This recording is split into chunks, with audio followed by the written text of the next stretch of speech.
Welcome back everyone, Triple M here. In today's video, we're doing another follow-up to the On 4K Streaming Pro. So the first video I did was the overall unboxing and review, and if you haven't done so, go ahead and check that video out. That might answer a lot of those questions that you may have. Video number 2, I did a follow-up, went over some of the voice features, the limitations of the speakers, as well as some Bluetooth pairing. So definitely, again, check that video out. And if you have more questions, watch this video and then we can jump into video number 4 if needed. So this video, we're going to cover 3 basic topics. One is file types. What formats does this device recognize over other formats? Then we're going to talk about USB hubs with Ethernet adapters and what speeds we're getting there. And last, we're going to talk about 4K. Is it true 4K? What is the streaming experience? So let's go ahead and jump into it. If you're new to the channel, subscribe, smash the notification bell. Let's go.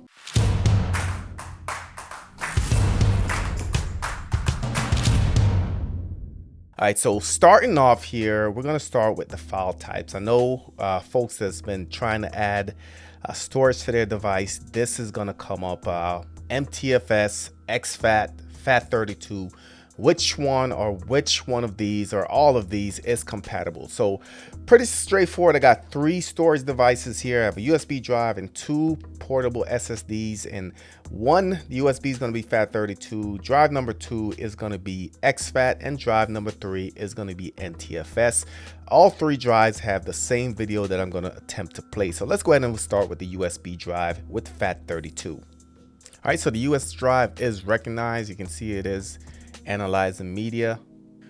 So we're going to go over to the right. You can see right here it says SanDisk USB drive, so it did recognize it. This is FAT32. Click on it. Gives you 2 basic options. Kind of dove into the difference. So basically you can set up as device storage, which means that it will combine your USB drive or SSD to the drive off your On 4K Pro, and if you do this, it will erase everything on the drive, and that drive will no longer work with other devices, so keep that in mind. The other option is to browse, basically just to look at the media that's on the drives. But to see what's inside of the drives, we're going to go ahead and we're going to use another file explorer.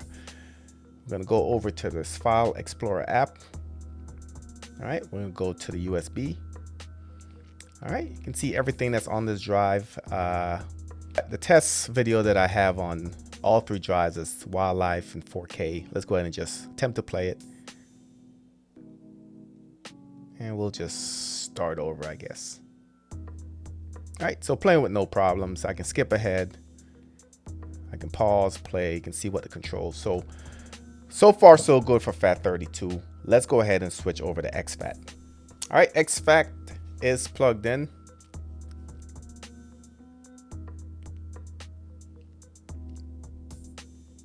All right, so analyze the media just like you did before. And I'm just going to go ahead and we're going to bypass that. We're just going to go straight to the file explorer and see if we can actually use it. All right, so there it is, USB 1. All right, so here's wildlife in 4K.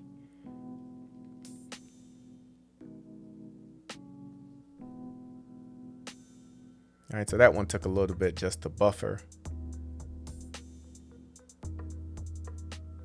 All right, so it does play.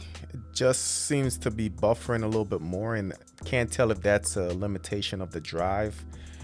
So this is a 500 gig SSD, and we'll give it another shot. You can see it is having some issues buffering, but for the most part, it is recognized. Let me try something else. I am plugged in the hub. Let me try to plug in directly. All right, so plugged in directly. Let's see if the performance improves.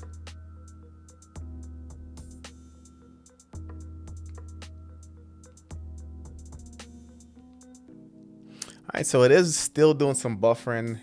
Plugged directly into the drive, and like I said, it is working, it is recognized. And this could just be a limitation of the drive, but seemed like it kind of straightened itself out.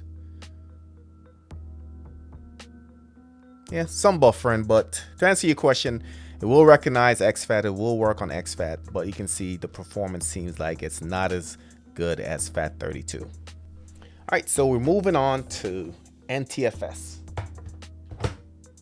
All right, so immediately says issue with the USB drive.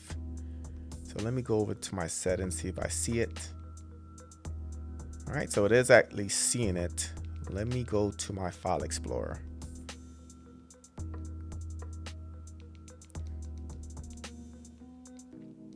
All right, so this one seems like it's not recognized. It is noticing that something's plugged in, but it's not popping up in File Explorer. It's not popping up in the menu where it normally does. So for this test, I'm gonna say, unless I'm missing something, seems like FAT32 is working, exFAT is also working, NTFS not working, it's not recognized. It does recognize there's a drive plugged in, but just not able to view content. And let me just unplug it and try it again. All right, again, checking, analyzing media. You can see issue with the drive. Drive is corrupt. Select to be fixed. Here's the drive right there. Click on it, nothing's happening. So again, doesn't seem like it recognizes NTFS. So the other question that came up was using Ethernet adapter to Ethernet versus using the internal Ethernet port, which we know is 10100, which means that it maxes out at 100 megabits per second. So I already know the answer to this, but I'll perform the test again just so you guys can see it. So first I'm gonna go ahead and plug in directly to the onboard Ethernet port directly from my router. All right, so before I perform this test, just know that I am paying for 500 megabits per second download and about 20 upload. Go to my settings. I'm gonna go ahead and turn off my Wi-Fi. All right, you can see below it says that Ethernet is connected. So now what I'm gonna do is do a network speed test. All right, so I can tell you guys already that this is gonna cap at under 100 megabits per second. You can see the download right there is 97, which is about right. This is about the limitation of the port itself.